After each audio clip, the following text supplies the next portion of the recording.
Good morning, शुभ प्रभात, नमस्कार। मैं हूं जानवी। आप सभी का बहुत बहुत स्वागत है। कैसे हैं आप सब? बड़ों को प्रणाम, सदर चरण इस पर छोटों को बहुत सारा प्यार। उम्मीद करती हूं कि हमारा पूरा परिवार काफी अच्छा होगा, स्वस्थ होगा और जीवन में आगे बढ़ रहा होगा एक नए जोश के साथ, एक नए उमंग के साथ। तो दोस्तों, कहते हैं कि दिन की शुरुआत की जाए एक छोटे से सुविचार के साथ, तो हमारा पूरा दिन काफी बेहतरीन जाता है। तो चलिए दोस्तों, देखते हैं आज का सुविचार क्या है।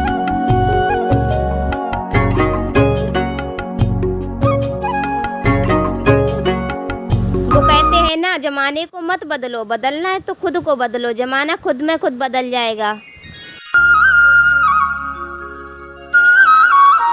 एक बार की बात है, एक बहुत ही खूबसूरत मोहतरमा, बहुत ही ब्यूटीफुल लेडीज अपनी फ्लाइट के लिए लेट हो रही थी। भागते भागते दौड़ती पहुंची, प्लेन में एंटर करती हैं, आखिरी पैसेंजर होती हैं। अंदर जब पहुंचती हैं अपनी सीट के पास तो उदास हो जाती हैं और नाराज होने लगती हैं। क्यों? क्योंकि सीट के पास वाली सीट पर एक दिव्यांग व्यक्ति बैठे होते हैं जिनके दोनों हाथ नहीं थे। वो लेडीज एयर होस्टेज को आवाज देती है और उनको बुलाती है और कहती है, ये क्या है, ऐसे पैसेंजर के साथ मैं ट्रेवल नहीं कर सकती। एयर होस्टेज को समझ में नहीं आ रहा है कि ये कह क्या रही है। एयर होस्टेज कहती है कि आप पेशेंस रखिए, बैठ जाइए प्लीज। लेकिन एक खूबसूरत सी मोहतरमा कहती है, नहीं। एयर होस्टेज को समझ नहीं आता है कि अच्छी खासी दिखने वाली महिला को जो इस तरह से बात कर रही है। एयर होस्टेज कहते हैं, ठीक है मैम, हमारे लिए तो हर पैसेंजर इम्पोर्टेंट होते हैं। मैं अंदर जाती हूँ और कैप्टन से बात करती हूँ, कुछ सोल्यूशन निकालते हैं। अंदर जाती है और कैप्टन से बात करती है और फिर बाहर आ जाती है और बाहर आकर उस लेडीज से कहते हैं कि हमारे कैप्टन ने आज एक एक्स्ट्रा ऑर्डिनरी डिसीजन लिया है। पहली बार अपने प्लेन में, अपनी फ्लाइट में एक ऐसे पैसेंजर को जो इकोनॉमी क्लास में बैठा है, उन्हें बिजनेस क्लास में शिफ्ट करने जा रहे हैं। ये सुनने के बाद एक खूबसूरत लेडीज थी, आखिरी पैसेंजर, बड़ी खुश होती है और रिलैक्स फील करती है। चलो फाइनली मेरी सुनी। लेकिन एयर होस्टेज होती है ना, वो वहाँ रुकती नहीं है और आगे बढ़ जाती है और उन दिव्यांग व्यक्ति के पास पहुँचती है जिनके दोनों हाथ नहीं थे और उन्हें कहती है कि सर मेरे साथ आइए, हम आपको फर्स्ट क्लास में शिफ्ट कर रहे हैं, बिजनेस क्लास में शिफ्ट कर रहे हैं, क्योंकि हम नहीं चाहते हैं कि आप ऐसे पैसेंजर के साथ ट्रैवल करें जिन्हें इंसानियत की बिल्कुल भी परवाह नहीं है, इंसानों की परवाह नहीं है। ये सुनने के बाद फ्लाइट में जितने भी लोग थे सब ताली बजाने लगे और वो व्यक्ति अपने सीट से खड़े होते हैं और कहते हैं कि दोनों हाथ मैंने कारगिल के युद्ध में खोए थे। और जब मैं इन मैडम की बात सुन रहा था तब मुझे लगा कि किन लोगों के लिए वहाँ जान गंवाने के लिए तैयार है। लेकिन जब कैप्टन का फैसला सुना और आप लोगों की तालियां सुनी तो मुझे लगा कि नहीं, देशवासियों के लिए लड़ाई लड़ रहे हैं। एक छोटी सी कहानी हमें बहुत सारी बातें बताती हैं। पहली बात की जिंदगी में सीरत खूबसूरत होनी चाहिए, सूरत में कुछ नहीं रखा है। दूसरी बात, जो व्यक्ति जिंदगी में सोचता रहता है मैं ऐसा दिखता हूँ, मैं वैसा दिखता हूँ, रंग के बारे में सोचता रहता है, हाइट के बारे में सोचता रहता है, पर्सनालिटी के बारे में सोचता रहता है, अगर आपकी सीरत अच्छी होगी तो जिंदगी में, दुनिया में आपको कुछ भी कर सकते हैं। तो लास्ट में मैं यही कहना चाहूंगी कि कर दिखाओ कुछ ऐसा कि दुनिया करना चाहे आपके जैसा। तो चलिए दोस्तों, इसी पॉजिटिव थॉट के साथ आज के दिन की शुरुआत करते हैं।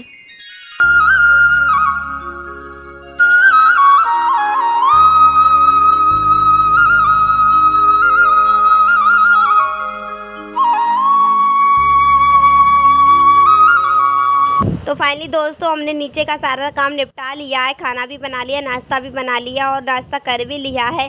और हमने आज ऊपर छत पे झाड़ू लगाई थी, पोछा नहीं लगाया था, तो हमने सोचा बाद में लगाएंगे पोछा। तो हमने दोबारा से झाड़ू लगाई और फिर पोछा लगाने लगे हैं। नीचे तो मैं सुबह में ही पोछा लगा देती हूँ नहाने से पहले, लेकिन ऊपर नहीं लगा पाए थे क्योंकि टाइम हो रहा था नाश्ता बनाने का। क्योंकि हमारे यहाँ सभी लोग 9 बजे तो चले ही जाते हैं अपने काम पर और 9 बजे के बाद ही मैं फ्री हो पाती हूँ ऊपर की साफ़ सफाई करने में। तो नाश्ता बनाने में हमें 9 बज गए थे, तो हमने नाश्ता और खाना साथ में ही बनाते हैं तो टाइम लग जाता है। तो फ्री होते फिर ऊपर के रूम में सफाई करते हैं। तो हमने सोचा चलो हम 10 बजे के बाद ही पोछा लगाएंगे। तो सुबह सुबह इतना टाइम भी नहीं होता है कि हर जगह पोछा लगा पाए। नीचे इसलिए लगा देते हैं क्योंकि वहाँ पर पूजा की जाती है और किचन में भी खाना पीना बनाना होता है, इसलिए किचन में भी सुबह साफ़ सफाई कर लेते हैं। ऊपर बस झाड़ू ही लगाते हैं। तो हम दोपहर में ही यहाँ पर पोछा लगा देते हैं। और आज हमें बेड शीट भी धुलनी है क्योंकि बेड शीट भी बहुत गंदी हो गई हैं, तभी बेड शीट भी धुलेंगे। और सोफा के कवर अभी गंदे भी नहीं लग रहे हैं तो नहीं धुलेंगे, बस बेड शीट और कुछ कपड़े हैं वो भी धुलने हैं। मिस्टर जी की कुछ पैंटें हैं वो भी धुल देंगे। तो हमने सोचा पहले पोछा लगा देते हैं, फिर कपड़े धुलने के लिए डाल देंगे जाके। तो अब पोछा लग चुका है, अब चलते नीचे वॉशिंग मशीन में कपड़े डाल देंगे। तो गाइस, हम नीचे आ चुके हैं और चादर कुछ कपड़े हमने वॉशिंग मशीन में डाल दिए धुलने के लिए और ये पैंटें भी, ये भी धुलनी है। उसके बाद हम लोग बनाने वाले हैं मैगी। मैगी। तो यहाँ पर हम और मेरी मम्मी जी मैगी की तैयारी में लग चुके हैं और आज की मैगी बनाएंगे देवर जी, बस हम लोग तैयारी कर देते हैं। देवर जी ने बोला था कि ये तैयारी कर दो, हम मैगी छौंकेंगे। तो आप लोग देखिएगा कि देवर जी किस तरह से मैगी छौंकते हैं। और हमारे यहाँ मैगी में आलू डाले जाते हैं, तो मम्मी जी आलू काट रही हैं और हम टमाटर काट रहे हैं। उसके बाद हम प्याज काटेंगे। तो आप लोगों के यहाँ मैगी कैसी बनती है कमेंट बॉक्स में ज़रूर बताइएगा। हमारे यहाँ तो आलू पड़ के मैगी बनती है तो टेस्टी भी लगती है। तो आज हमारे देवर जी बनाने जा रहे हैं मैगी।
तो फाइनली दोस्तों मम्मी जी ने आलू कट कर दिए हैं और हम यहाँ पर प्याज काट रहे हैं। तो हमने सोचा पहले एक ही प्याज काटते हैं, लेकिन देवर जी ने बोला कि एक और काटना है। तो मैं उनको छोटा प्याज मांग रही थी, तो बार बार वो फेंक के दे रहे थे। तो हमने देखिए यहाँ पर छोटा प्याज लिया है, फिर उसको कट करने लगे हैं।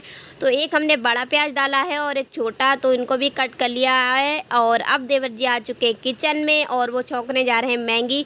तो उन्होंने कढ़ाई चढ़ा दी है और अब वो डालने वाले हैं तेल। तो उन्होंने कढ़ाई में थोड़ा सा तेल डाला है और एक चुटकी हींग डाली है और सारा प्याज जो हमने कट करके रखा है उसको भी डाल दिया है और प्याज को हल्का ब्राउन होने तक का वेट किया है। उसके बाद डाल रहे हैं थोड़ा सा मिर्च पाउडर, थोड़ा सा हल्दी पाउडर, थोड़ा सा धनिया पाउडर और उसके बाद उन्होंने डाली है मैगी मसाला। और मैगी मसाला को डालने के बाद उन्होंने फिर से फ्राई किया है और उसके बाद उन्होंने टमाटर डाल दिए हैं। टमाटर डालने के बाद स्वाद अनुसार नमक डाला है और नमक डालने के बाद उसमें सारे जो भी हमने आलू कट करके रखे थे वो भी डाल दिए हैं और अच्छे से मिला लिया है।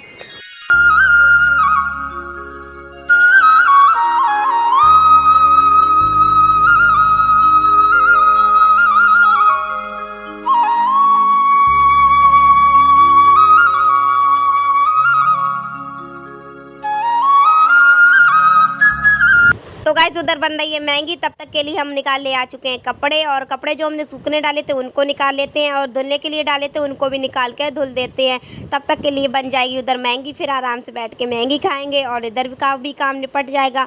तो हम वॉशिंग मशीन में जो हमने मिस्टर डी की पैंटें डाली थी उनको निकाल देते हैं और इनको निकाल के पानी से धुल देते हैं।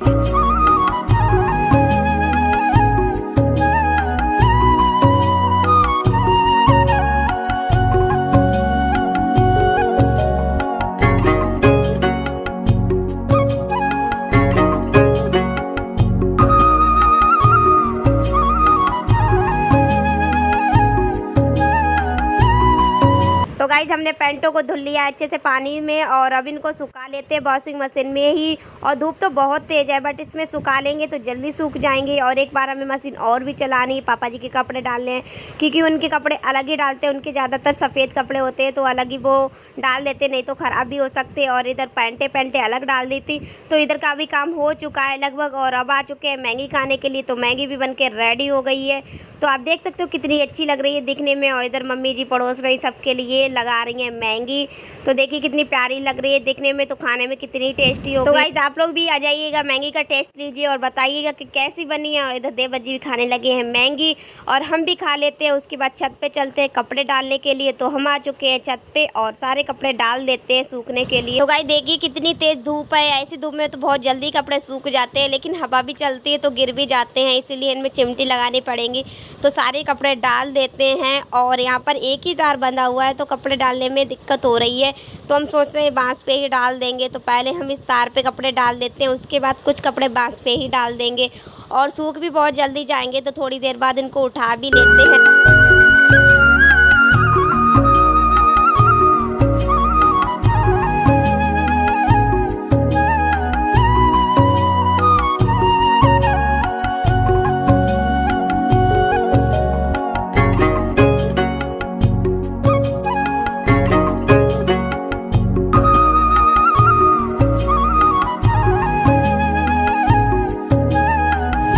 गाइस सारे कपड़े डाल दिए हैं सूखने के लिए और यहीं पर अपने ब्लॉग का भी लास्ट करते हैं। उम्मीद करती हूँ कि आज का ब्लॉग आप लोगों को अच्छा लगा होगा तो लाइक कमेंट शेयर करना मत भूलिएगा और चैनल पर न्यू है तो चैनल को सब्सक्राइब कर लीजिए जिससे आने वाली वीडियो का नोटिफिकेशन आप तक पहुँच सके। फ्रेंड्स मिलते हैं नेक्स्ट वीडियो में, तब तक के लिए आप लोग अपना ख्याल रखिएगा। Bye bye, take care.